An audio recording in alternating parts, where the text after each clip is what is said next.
nominations for the Best Actor Oscar were announced earlier this year, it was no surprise to see his name on the shortlist. He'd already won a Golden Globe for his performance in the title role of Christopher Nolan's epic drama, Oppenheimer.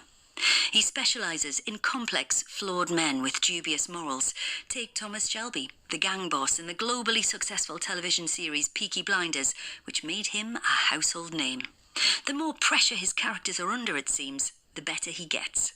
Growing up in Cork, he wanted to be a musician, but after turning down a record deal, he was cast in a short run of Enda Walsh's frenetic play, Disco Pigs, and never looked back. He says, "I've always been interested in the melancholic or the ambiguous or the more transgressive. That, to me, is drama. Getting into those knotty, difficult, uncomfortable places. I find that really stimulating." Cillian Murphy, welcome to Desert Island Discs. Thank you, Lauren. It's a real pleasure to have you here today, Cillian, and we have to start with Oppenheimer, as everybody's talking about it at the minute. That performance, so much of it was about demonstrating your character's inner turmoil through the tiniest nuances, all those close-ups, and all of that under the surface that was going on. Yeah. How do you get into the right frame of mind to show us rather than tell us what a character is feeling? Well, I think that's always been the sort of acting that's intrigued me, is when you can see the character thinking, seeing the face as a landscape kind of. And I knew that Chris was going to do that on this piece, and I knew the character was so much in his head that I knew it had to be an interior kind of performance and a small performance. I also knew in the back of my mind that he was shooting this mainly on IMAX cameras so that it would be shown on an 80-foot screen, so that there wasn't that much demonstrating you needed to do physically. It needed to be more how you could sort of transmit the thought process through the face and the eyes and all that.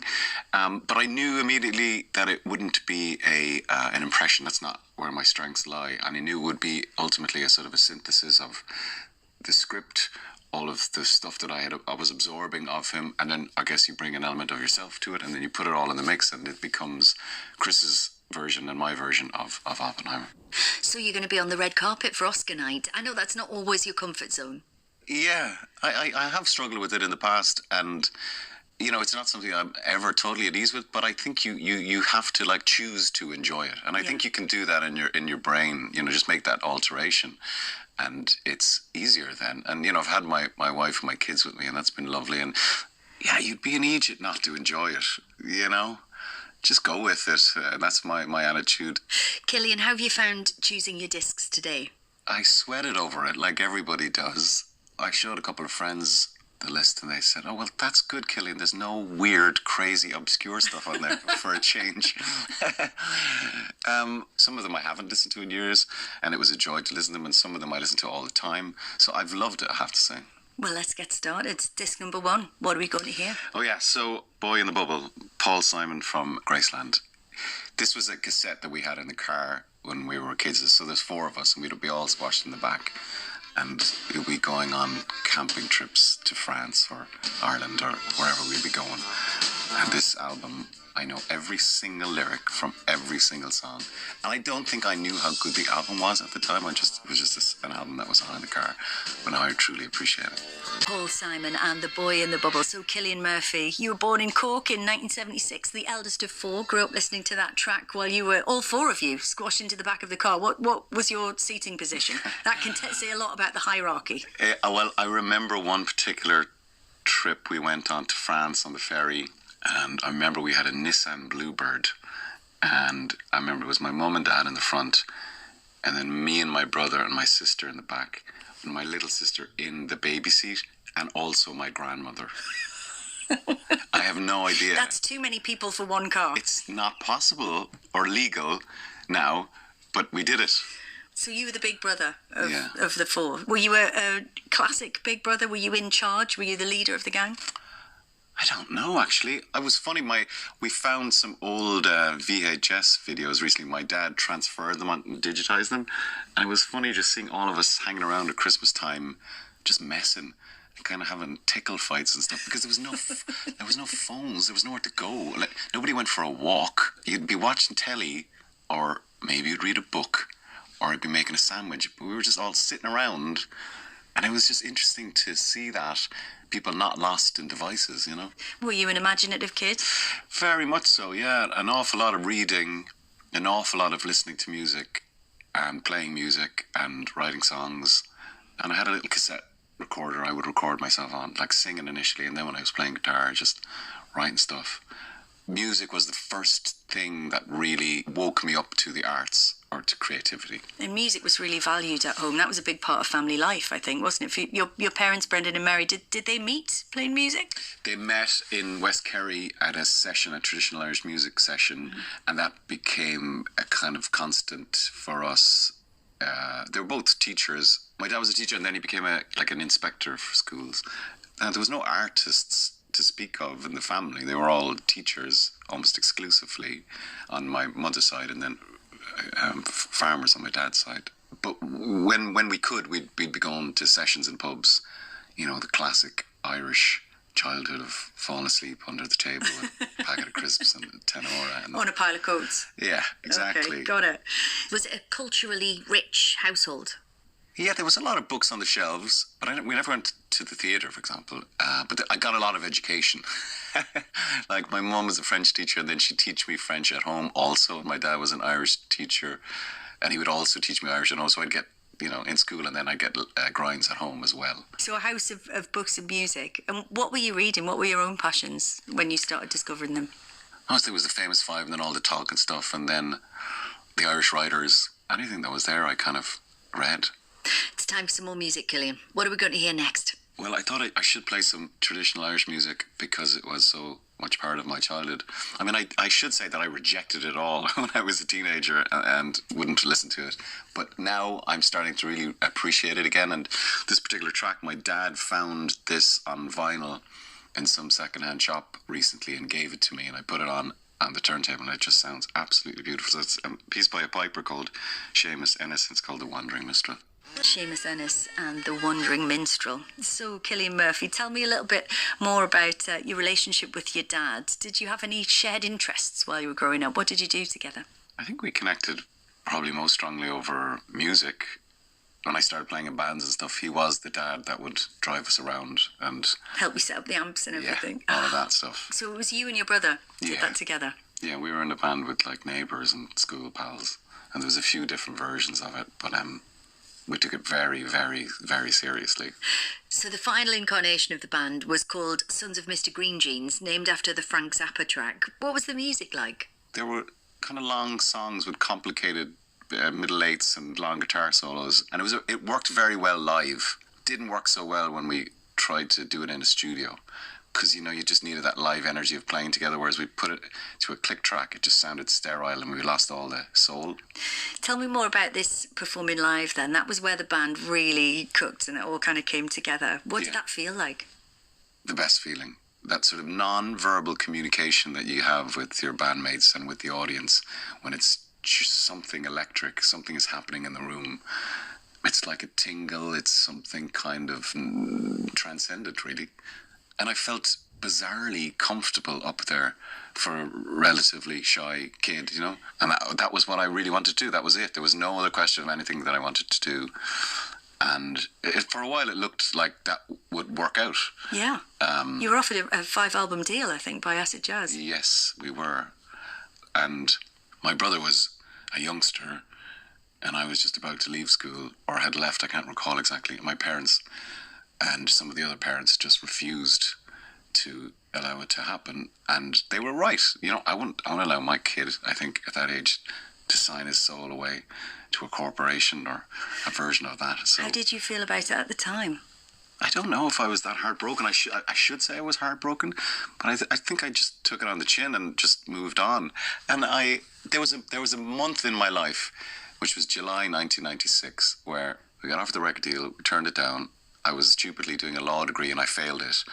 And I met my now wife and I got a part in Disco Pigs all within the 1 month. So that was, I think, when things clarified for me.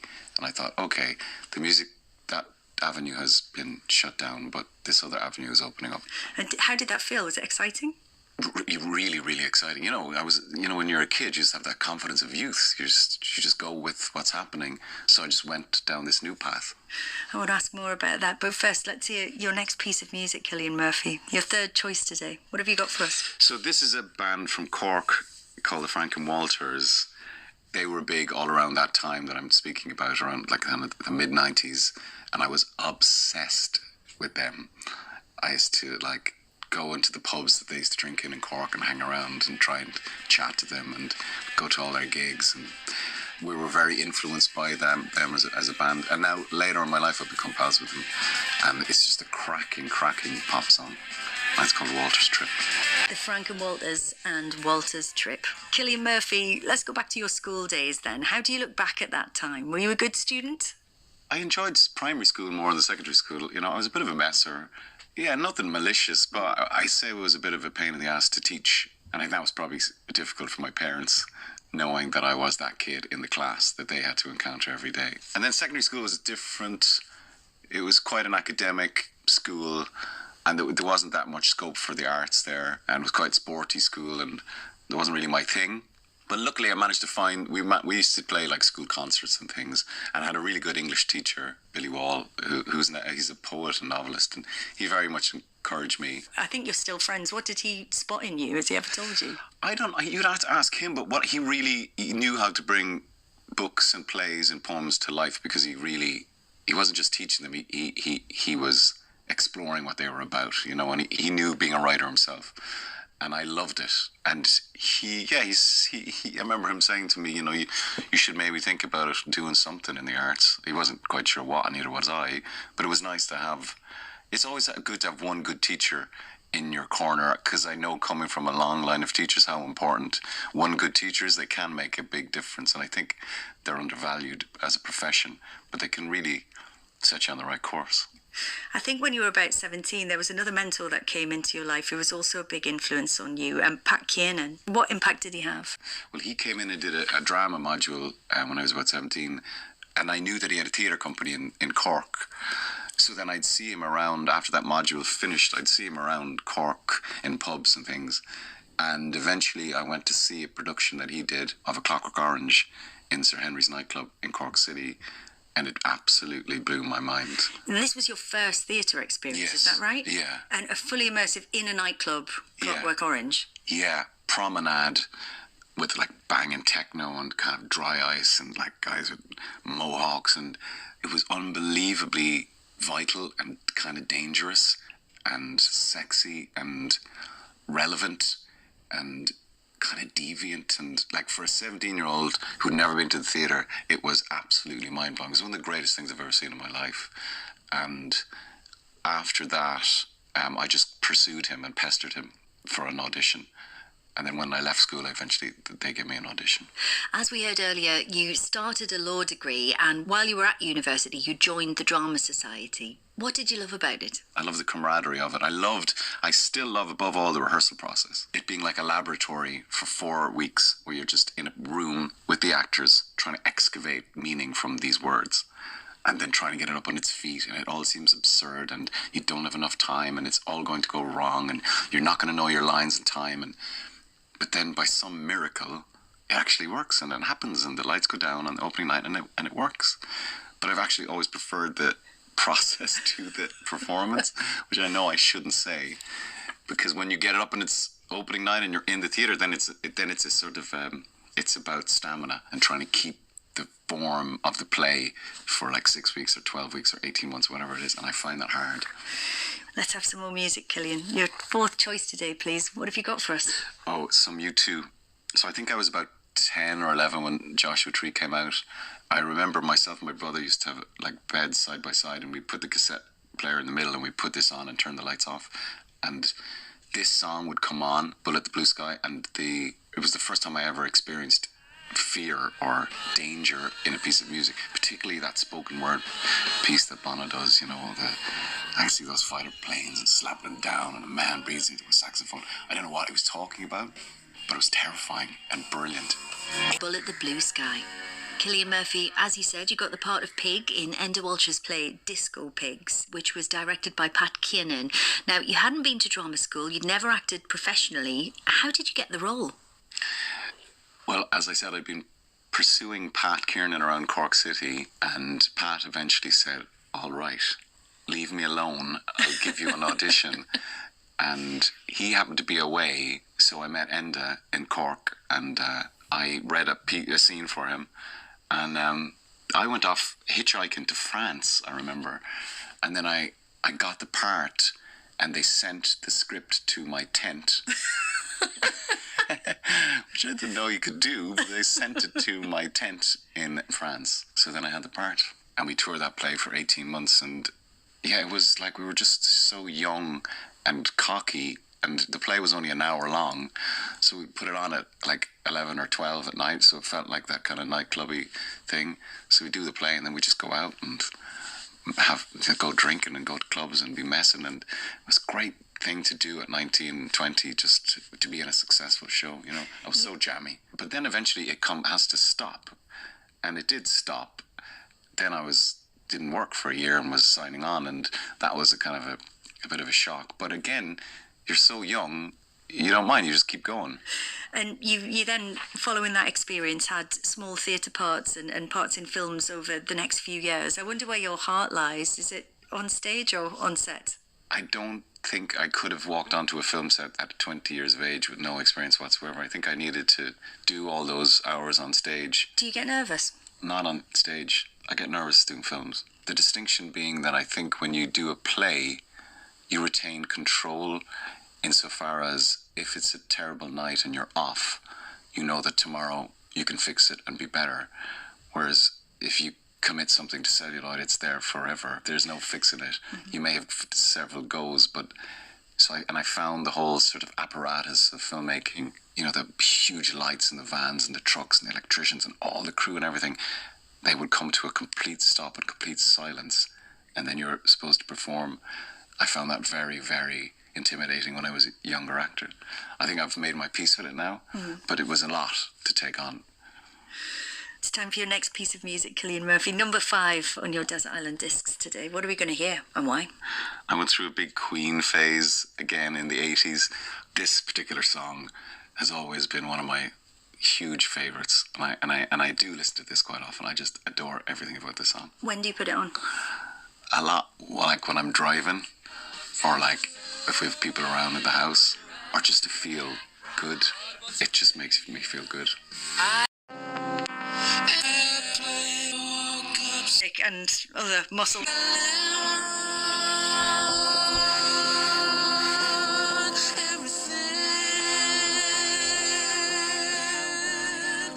Radiohead and Everything in Its Right Place.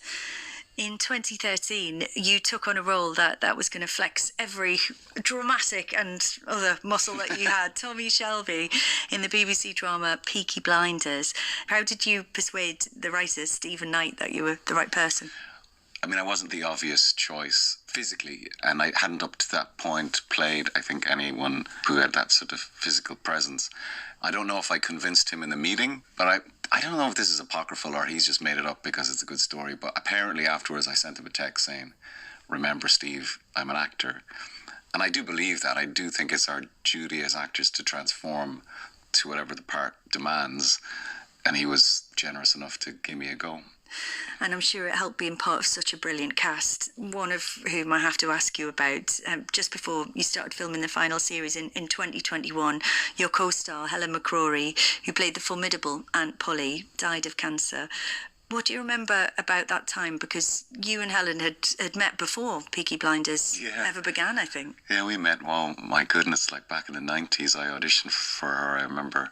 And I even remember then she was just brilliant. Yeah, she kind of brightened up every you know, she would make we were like a lot of the time shooting in like fields or, you know, in some like bog somewhere. But Helen was always funny and always brightened up every set. I loved her. And I still really miss her, you know.